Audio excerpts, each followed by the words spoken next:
मुरली अमृत की धारा है धारा, जो देती दुखों से किनारा। मुरली अमृत की धारा है धारा, जो देती दुखों से किनारा। भूले जीवन में हो जाए शिव बाबा मुरली में समझाए, भूले जीवन में हो जाए। ओम शांति। 5 जून 2025 का महावाक्य है, मीठे बच्चे, बेहद के सुखों के लिए तुम्हें बेहद की नॉलेज मिलती है। तुम फिर से राज्यों की शिक्षा से रजाई ले रहे हो।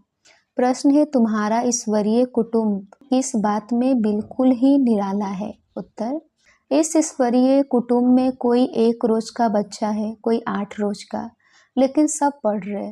बाप ही टीचर बनकर अपने बच्चों को पढ़ा रहे। यह है निराली बात। आत्मा पढ़ती है, आत्मा कहती है बाबा। बाबा फिर बच्चों को 84 जन्मों की कहानी सुनाते। गीत है, दूर देश का रहने वाला आया देश पर आए। ओम शांति। बृहस्पति वार, उसका नाम रख दिया है बृहस्पति। यह त्योहार आदि तो वर्ष वर्ष मनाते हैं। तुम हर हफ्ते बृहस्पति डे मनाते हो।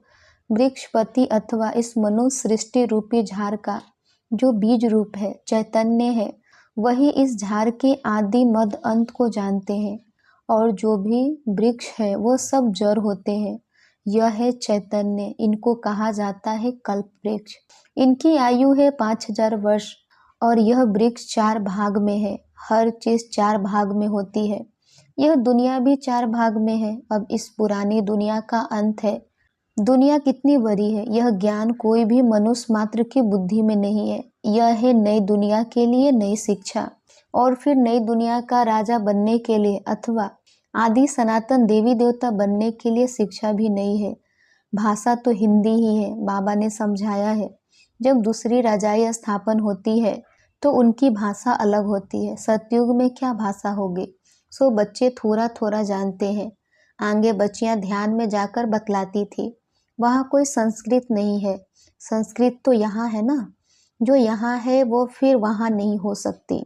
तो बच्चे जानते हैं यह है बृहस्पति। उनको फादर रास्ता भी कहते हैं झाड़ का। यह है चैतन्य बीज रूप, वह सब होते हैं जड़। बच्चों को सृष्टि के आदि मध्य अंत को भी जानना चाहिए ना। इस समय नॉलेज न होने कारण मनुष्यों को सुख नहीं है। यह है बेहद की नॉलेज, जिससे बेहद का सुख होता है। हद की नॉलेज से काग विष्टा समान सुख मिलता है। तुम जानते हो हम बेहद के सुखों के लिए अभी पुरुषार्थ कर रहे हैं। फिर से यह फिर से अक्षर सिर्फ तुम सुनते हो। तुम ही फिर से मनुष्य से देवता बनने के लिए यह राज्यों की शिक्षा प्राप्त कर रहे हो। यह भी तुम जानते हो, ज्ञान का सागर बाप निराकार है। निराकारी तो बच्चे आत्माएं भी है, लेकिन सबको अपना अपना शरीर है। इनको अलौकिक जन्म कहा जाता है। और कोई मनुष्य ऐसे जन्म ले नहीं सकते जैसे यह लेते हैं, और इनकी भी वानप्रस्थ अवस्था में प्रवेश करते हैं। बच्चों यानी आत्माओं को सम्मुख बैठ समझाते हैं, और कोई आत्माओं को बच्चे बच्चे कह न सके। कोई भी धर्म वाला हो, जानते हैं शिव बाबा हम आत्माओं का बाबा है, वह तो जरूर बच्चे बच्चे ही कहेंगे। बाकी कोई भी मनुष्य आत्मा को ईश्वर नहीं कह सकते, बाबा नहीं कह सकते। यूं तो गांधी को भी बापू कहते थे, म्यूनिसिपालिटी के मेयर को भी फादर कह देते हैं, परंतु वह फादर है सब देहधारी। तुम जानते हो हमारी का बाप हमको पढ़ाते हैं। बाप घड़ी घड़ी कहते हैं अपने को आत्मा समझो, वह बाप आकर पढ़ाते भी आत्माओं को है। यह है ईश्वरीय कुटुंब। बाप के इतने ढेर बच्चे हैं। तुम भी कहते हो बाबा हम आपके हैं, तुम बच्चे हो गए। कहते हैं बाबा हम 1 रोज का बच्चा हूँ, 8 रोज का बच्चा हूँ, मास का बच्चा हूँ। पहले जरूर छोटा ही होगा, भल 2-4 दिन का बच्चा ही है, परंतु ऑर्गन्स तो बड़े हैं ना, इसलिए सब बड़े बच्चों को पढ़ाई चाहिए। जो भी आते हैं सबको बाप पढ़ाते, तुम भी पढ़ते हो। बाप के बच्चे बने, फिर बाप समझाते हैं तुमने 84 जन्म कैसे लिए।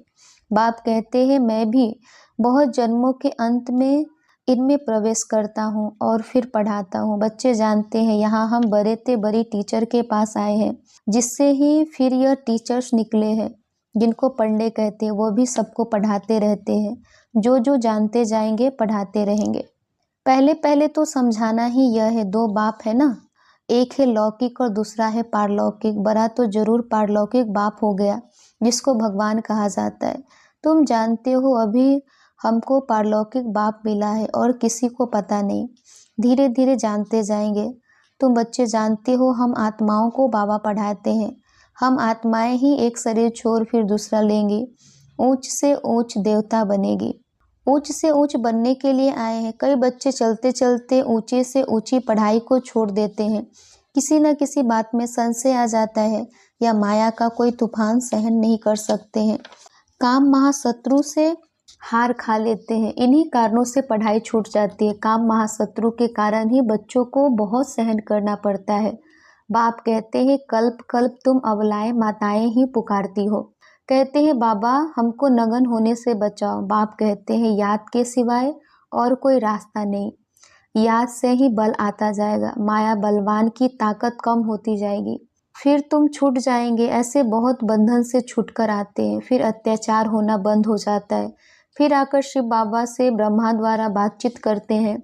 यह भी आदत पड़ जानी चाहिए, बुद्धि में यह रहना चाहिए कि हम शिव बाबा पास जाते हैं, वह इस ब्रह्मा तन में आते हैं, हम शिव बाबा के आगे बैठे हैं। याद से ही विक्रम विनाश होंगे। अपने को आत्मा समझ बाप को याद करना है, यही शिक्षा मिलती है। बाप से मिलने आओ तो भी अपने को आत्मा समझो, आत्म अभिमानी भव। यह ज्ञान भी तुमको अभी मिलता है, यह है मेहनत। उस भक्ति मार्ग में तो कितने वेद शास्त्र आदि पढ़ते हैं, यह तो एक ही मेहनत है, सिर्फ याद की। यह बहुत सहज से सहज है, बहुत डिफिकल्ट ते डिफिकल्ट भी है। बाप को याद करना, इससे सहज कोई बात होती नहीं। बच्चा पैदा हुआ और मुख से बाबा बाबा निकलेगा, बच्ची के मुख से माँ निकलेगा। आत्मा ने फीमेल का शरीर धारण किया है, फीमेल माँ के पास ही जाएगी। बच्चा अक्सर करके बाप को याद करता है क्योंकि वर्षा मिलता है। अभी तुम आत्माएं तो सब बच्चे हो, तुमको वर्षा मिलता है बाप से। आत्मा को बाप से वर्षा मिलता है याद करने से। दे अभिमानी होंगे तो वर्षा पाने में मुश्किलात होगी। बाप कहते हैं मैं बच्चों को ही पढ़ाता हूँ। बच्चे भी जानते हैं हम बच्चों को बाप पढ़ाते हैं। यह बातें बाप के सिवाय कोई बता न सके। उनके साथ ही भक्ति मार्ग में तुम्हारा प्यार था। तुम सब आशिक थे उस मासूक के। सारी दुनिया आशिक है एक मासूक की। परमात्मा को सब परम पिता भी कहते हैं, बाप को आशिक नहीं कहा जाता है।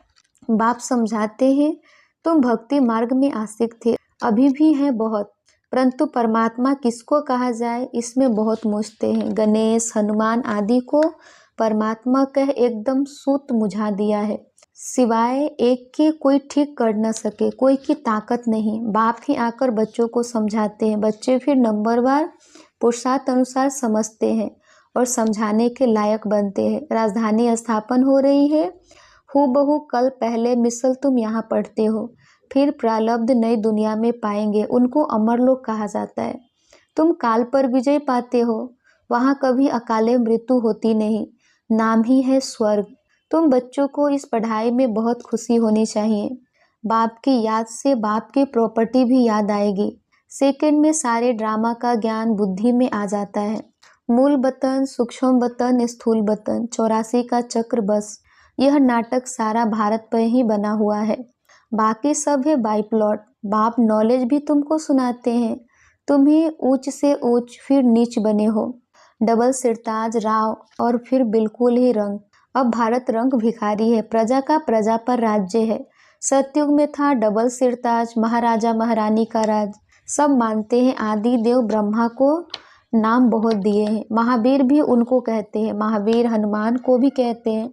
वास्तव में तुम बच्चे ही सच्चे सच्चे महावीर हनुमान हो, क्योंकि तुम योग में इतना रहते हो जो माया के भल कितने भी तूफान आए लेकिन तुम्हें हिला नहीं सकते। तुम महावीर के बच्चे महावीर बने हो क्योंकि तुम माया पर जीत पाते हो। 5 विकार रूपी रावण पर हर एक जीत पाते हैं, एक मनुष्य की बात नहीं। तुम हर एक को धनुष तोड़ना है, अर्थात माया पर जीत पानी है। इसमें लड़ाई आदि की कोई बात नहीं। यूरोपवासी कैसे लड़ते हैं, भारत में कौरवों और यवनों की लड़ाई है। गाया भी हुआ है, रक्त की नदियां बहती है, दूध की भी नदियां बहेगी। विष्णु को क्षीर सागर में दिखाते हैं। लक्ष्मी नारायण है पारसनाथ, उनका फिर नेपाल तरफ पशुपति नाम रख दिया है एक ही, विष्णु के दो रूप, पारसनाथ पारसनाथनी। वह है पशुपति नाथ पति, पशुपति नाथ पत्नी। उसमें विष्णु का चित्र बनाते हैं, लेक भी बनाते हैं। अब लेक में सिर कहाँ से आया, यानी दूध कहाँ से आया।